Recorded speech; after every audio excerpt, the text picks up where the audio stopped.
Can you hear your own voice amidst all the digital noise nowadays? Imagine your mind is a room. Every day, the digital world throws things inside without asking for permission. Trends, opinions, fears, the success of other people. In time, the room gets so cluttered with noise that there's no more room for you to think, create, or simply be. This is a story about the art of decluttering the mind, of emptying the room so that your own voice can finally have a place to echo. Stay with us to dive into this engaging narrative and at the same time strengthen your listening comprehension and expand your English vocabulary in a natural and intuitive way. Our story begins in the pulsating heart of New York, more precisely, in a small and stuffy rehearsal studio in Brooklyn. Ava, a talented musician and leader of a promising band, lived in a state of constant digital hyperconnectivity. Her phone was an extension of her hand, a portal to an endless stream of information, the latest viral tracks, production tutorials, critics' opinions, comments from fans and haters. She believed that being up to date with every nuance of the music scene was crucial for her creativity. The result, however, was ironic. When her band rehearsed, their songs, though they had promising underlying melodies, invariably turned into a sonic chaos. A dense and fatiguing wall of sound, where each instrument seemed to fight for space, and the original emotion of the music was lost in the cacophony of unnecessary arrangements and effect. Ava felt a growing frustration, an intuition that something was fundamentally wrong, but her mind, saturated with digital noise, couldn't discern the signal of her own voice. The band, feeling they were on the cusp of success, just needed a chance to get their true sound right and prove their worth. The chance came in the form of a phone call in the early hours of the morning. Their manager, his voice thick with disbelief, had achieved the impossible, a 30-minute session to present a demo to the legendary producer Oliver. Oliver wasn't just a producer, he was a myth. In an industry driven by excess, he was the master of the essential. His records were famous not for the notes they contained, but for the space and clarity he created between them. To be heard by Oliver wasn't just a career opportunity, it was a verdict on the soul of their music. The news exploded in the studio like a wave of frantic hope. For the band, it was the chance to be discovered, but for Ava, it was something deeper. It was the validation she was searching for. If the master of minimalism approved of her complex wall of sound, then she would know, finally, that she was on the right path. The Persian was a wasn't in a flashy building, but in a discreet loft in Soho. To enter there, however, was like crossing through a portal. The noisy chaos of New York was left behind, replaced by an almost sacred acoustic silence. There was no clutter, only perfectly organized equipment. It was less a workplace and more a temple dedicated to sound. In the center of it all was Oliver, a calm man with a centered presence who greeted them with a nod, his eyes observing everything. After a brief introduction, the band began to play. They gave it their all, pouring every layer, every effect, every note of their complex wall of sound into that silent space. They finished the song with a final chord that echoed through the room, breathless, their hearts racing, their eyes fixed on the master, waiting for the verdict.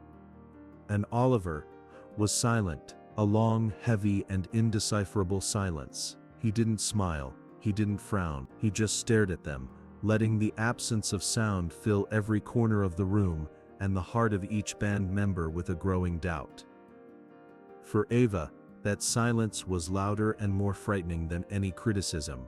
When he finally spoke, his voice was calm, as if nothing out of the ordinary had happened. Play it again. This time I'll record.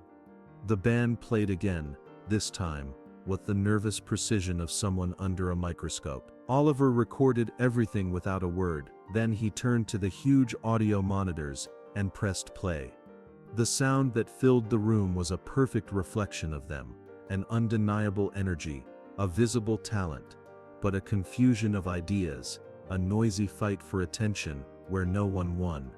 When the music ended, the silence returned, even heavier. Oliver didn't offer his opinion. He turned to the gigantic mixing board, his fingers hovering over the buttons. Ava expected him to start equalizing, adding effects, fixing the sound. But Oliver did the unthinkable. He began to subtract. With one click, he pressed the mute button on the second guitar. With another, the atmospheric synthesizer disappeared. Then, the excessive percussion. It was a sonic archaeology. With each layer of noise he removed, something began to emerge from the depth. And then, only 4 elements remained: the clean drums, a solid bass line, Ava's vocal melody, and Fortin, silence. The song, stripped of its armor of trends, was devastatingly beautiful. Ava's voice, now with room to breathe, carried an emotion that was completely lost in the chaos. Oliver turned to the band, whose members were in a state of shock. "The producer's most important tool," he said softly, "is the mute button. A great song isn't about the notes you play, it's about the silence you courageously create around them. Your no is what makes your yes heard." In that moment, the studio walls seemed to disappear for Ava. She finally understood. In her desperate search for relevance, for more, for all the trends, she had added so much noise that she had silenced the one thing that truly mattered, her own voice. Ava and the band left Oliver's studio that day and walked through the streets of New York, but the sound of the city seemed different. It was as if, for the first time, they could hear the silence between the noises, the empty spaces that gave shape to everything. Days later, back in their own rehearsal studio, the real test began. As they worked on the song Oliver had deconstructed, the guitarist had an idea. "I heard a new effect. It's everywhere. We could add it here to fill out the sound." The old Ava, the one who was addicted to more, would have agreed instantly. But the new Ava did something different. She asked for silence. She closed her eyes and listened to the song in its purest form. As Oliver had revealed it, she heard the melody, the voice, the space. Then, she opened her eyes. With a calm that surprised everyone, including herself, she said, "No, I think this time the melody needs more space to breathe." The real change, however, didn't happen in the studio, but in the quietness of her own apartment.